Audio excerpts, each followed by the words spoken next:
So I've selected my paper that I want to use for my background, and I have this lovely purple gingham with coordinating cardstock. Now the gingham actually on this is double-sided, so I could choose whichever side I wanted. I like the bolder print. So now that I've selected this, I want to mat my photos. So what's matting photos? It's actually putting a frame, or sometimes two frames, around your photos so that it really stands out on the background paper. When something's heavily background, like this very large gingham, photos can sort of look a little washed out if you don't have a mat on them, and they stand out and look really nice when they do. So how do you do a mat? I like to put anywhere from 1/8 of an inch to a 1/2 inch wide mat on my photos. So I'm going to start with my 12 by 12 cardstock. I really love to use a paper trimmer. This is a 12 by 12 format for a paper trimmer, and it's wonderful to use on all kinds of paper crafting. So my photo here is 6 inches by 4 inches. It's pretty standard size. So I'm going to actually trim my photo, or excuse me, trim my paper. And this is the paper that you can either put the photo right here on the corner, and you can sort of just eyeball it as far as your mat size, which is something I often do, but I'm going to cut it using the little ruler right here. So here's where the blade will cut, and then here is my 6 and then 6 1/4 mark. So I'm going to go ahead and do that, 6 1/4 inches. And now I'm going to turn it this way, and I'm going to cut it to 4 1/4 inches. All right, and this will be my first mat. Oops, I need to change my blade there, I think. All right, so that when I put this here, I have my first mat. Now, you could just do this out of black cardstock, because as I said, you did want to consider the color of your paper. See, that just sort of disappears there, but see how this black frame works out really well. So if I was only going to do one mat, I would have probably chosen black to do this. Here's an example of that. So a single mat using black, and then here's the double mat. Both are great examples of that. All right, so after you mat the photos, we're going to lay out our page or prepare our page. You can go to lots of different websites or Pinterest, and you can find lots of layouts and examples that how you might want your pages to look. So for my page, I wanted to actually do a little tearing of some paper, and I'm going to use this as my primary sort of background and then add some patterned paper to it. So I think I'm going to use a ruler to cut down my paper. Now you can use a straight edge ruler, or you can just tear it freehand.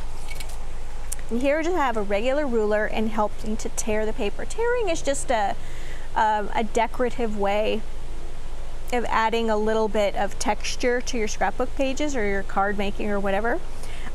So I am going to do that. I'm going to measure it. I want it to be about, I don't know, 8 inches or so from the top is where I'm going to tear that. Now, as I said, you can use a straight edge ruler when tearing, or you can buy these little rulers that have what's called a decal edge on them that help you to tear and get kind of a crinkly edge. Not everybody has these. They're not considered a basic supply. So I am just going to use a straight edge ruler. Okay, let's see. It's about 8 inches from the top. I'm just going to kind of fold this a little bit so I mark my paper right there. Like that. Now I can just go ahead and use my ruler to fold it like that, and I can put a light crease in there, and then I can just start tearing like this. Now if I tear towards me, I'll get sort of a white edge on my paper, and if I tear away from me, I'll get this white edge this way. So I'm going to do it like this. Folding it like that gives me a little bit of a path to follow. like that. Now, there's another way to do that, where you could take this ruler and you could just have a nice straight edge. It's still going to give you a little bit of that nice torn edge. I wanted it a little chunkier, so that's why I did it that way. But tearing paper on your scrapbook pages is just fun and adds a little more interest. All right, so I'm going to glue that right there. Got my tape runner. Tape runners just put a little bit of adhesive. Now I could go like that all the way across. I don't really feel like I need that much on my paper to keep it in place. After all, it is going into a sheet protector inside of an album, and it wastes a lot of tape. So use just enough, not too much. All right. So I've got that even with the top edge, and I like how that torn edge looks right there. Now I'm going to lay out my photos here. So I've got my one photo like this. I could take another one with that single mat, and I could take two photos and I could sort of overlap them like this. And you see there's what we call sort of dead space right here. I'm going to go ahead and glue this down. I don't like to put tons of tape or glue on the back of my photos because inevitably I might want to take this out of my album and maybe take a photo of it to pass it on to somebody else. Maybe I've lost the digital image of that. It's nice to be able to get them out again. So now I could absolutely do that like that, or I could just use the one special photo. If I wanted to do a 2-page spread, I could do that as well. So here is another page that I've done using the same papers, okay, and I just have them going in a different direction. I've added some embellishment, and I have two photos here.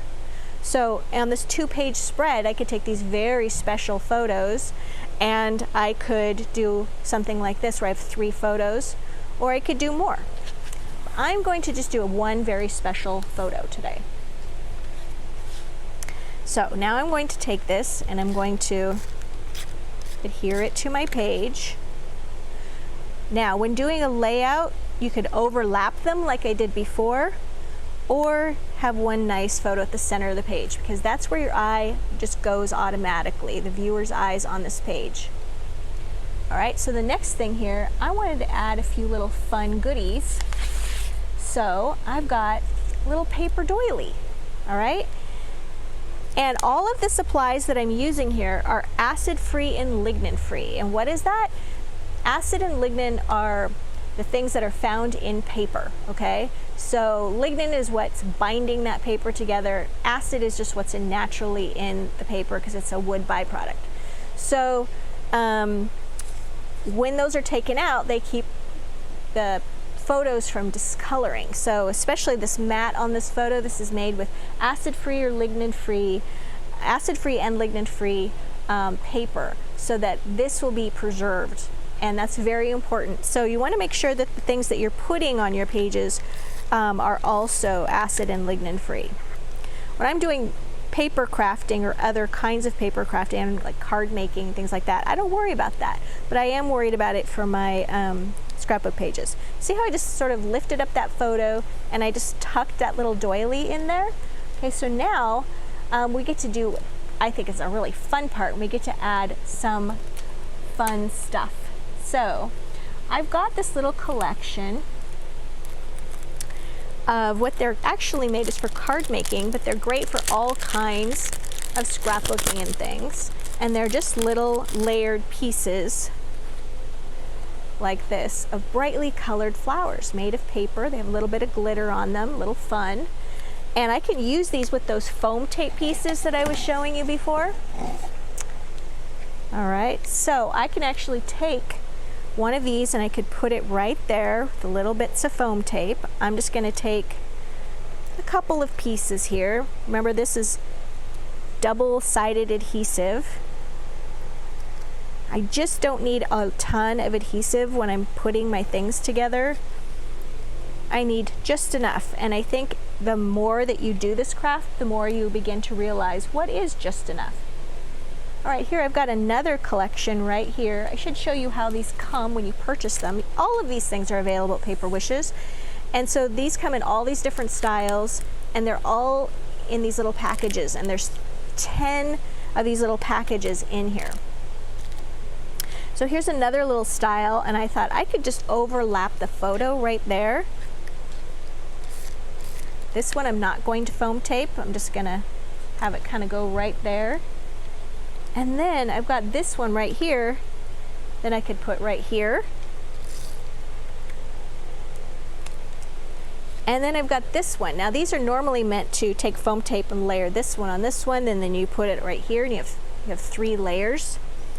Instead, I'm just going to sort of get the most use out of these and spread them around my page a little bit. All right, and I'm just gonna line that up right there. So I've got a little dimension. And then I've also got some little flowers. These are little paper flowers. These are from a company called 49 and Market, and they're little pink paper flowers. And I can put those right there, and I can use some glue stick on these. Here's my glue stick, if I can get it open, there we go. And I just make sure I have a good amount of glue stick, almost like kind of a little lump of glue stick on the back of them. And we're gonna glue those right to that paper on that doily. And then we're gonna put some among these flowers too.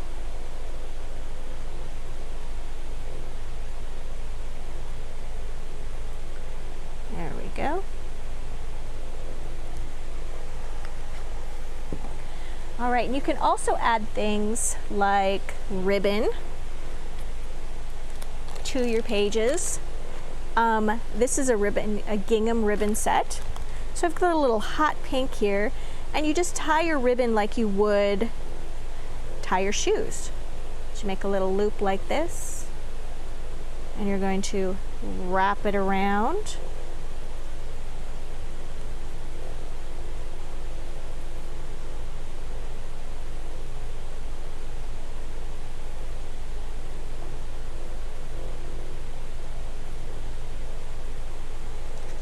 This is where those little scissors come in handy. I'm going to trim that.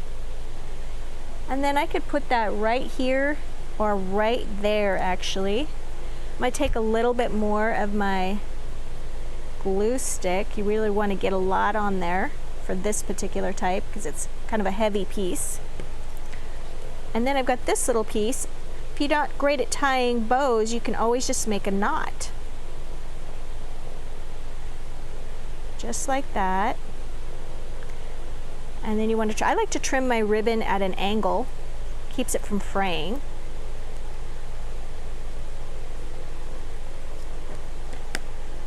And then we're going to put that one right there. Embellishments are a really fun part of paper crafting. There we go.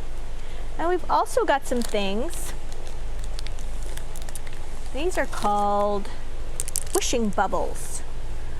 And they're just little 3D things of acrylic with little foam tape. They're all self-adhesive. Some have foam tape, some don't. I'm going to take them in this color right here, grape soda. And they're just these little bubbles to put around your page, just for fun. And I like to sort of scattering those around. There we go. I like to put embellishments in groups of 3. That sort of odd number or that rule of 3 works great. So here I've sort of got my ribbon or my bow and then a couple of more embellishments. Same thing here. That works really well. I'm going to put one right next to this one. All right. And then I feel like my page needs a little bit of journaling. Okay. So there's several things that you can do on journaling. You can either hand write your journaling on there. or you can do something called computer journaling, where you just use your computer and your printer and some acid-free cardstock and you cut that down, and then you can just add that. You can sort of tuck it right there, okay? You could also put it up here, sort of tuck it right there. There's also stickers that you can add to your page. This one has all sort of things that say family and friends, and they come in all different finishes. And I really like the way the white ones look. So I'm gonna just add the word, I could add the word family, but I feel like the theme of this page is love. So I'm just going to set that, not right under here, but I want it to be offset a little bit right here, and I want it against that dark cardstock. Okay, I'm going to add a couple more of those little bubblies, just because they're fun. They're kind of like little bullet points on there too. There we go. So our page is really shaping up. I think I do like to have that right there, and I'm sort of sticking it under the edge of the mat there, just like that, a little down from the top edge. The 3 generations, Grandma Jean, Mommy Anna, and Baby Sarah, June 2020. When I'm journaling on a page, if I don't have something like a story to tell about it, I really want to make sure, excuse me, I get the minimum information on here, which is at least the people that are in the photo and the date. That's very important, because this was really becoming sort of a historical document. It's really beautiful in your album, but you want, for example, Baby Sarah wants to know when this photo was taken when she's 25 years old, and looking at this album and wanting to remember all of these things. So once you've finished your album or your page, you can take that and put it in your album.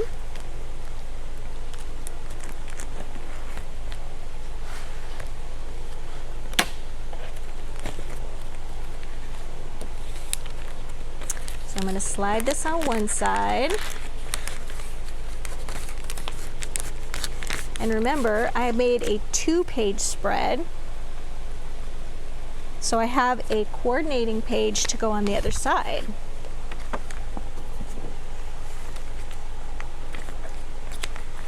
And you certainly do not have to do 2-page spreads, but I felt like I had enough photos to sort of tell a story like this. So you've got your 2-page spread in your album. It's bright, it's colorful, it has all of the elements that we want to see. It's got our journaling, and it's just fun to look at. And I had a great time doing it, and I'm leaving this sort of historical document for my family. And of course, they always start off with a single page here, but instead of putting photos here, you could always just put a note in here about why you did this scrapbook page and who it's for. All right, and I also wanted to go by and show you here more page ideas. Here we go. So here's more with more things like flowers.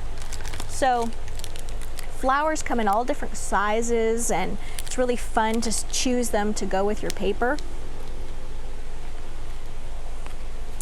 And we've got things here like stickers that I've added, and ribbon and jewels. And stickers are really fun to add to your photos. You can do things like Christmas and mermaids. And this one has chipboard. Now you can get chipboard in lots of different sort of situations. Here is chipboard that you can take out and you can color it, and you can customize it like I did here with ink pads or pens. But you can also purchase it in theme packages where it's already finished and they go with your paper, and it makes that whole process really fun. Remember these are these 3D toppers where you can use them with foam tape and layer them, or you can just use them one piece at a time. And then there's also things like die cut tags. They're already ready to punch out. Okay, we call them die cuts, but they're really punch outs, just like paper dolls used to be. So you can see there's lots of wonderful things to be doing with your pages, and I really hope this has inspired you to start scrapbooking And it's such a wonderful craft, and it's something really wonderful that you can pass down to your family. So thanks for joining me today. Make sure you check out all of our other 101s at Paper Wishes. We have card making and all kinds of stamping videos and things like that.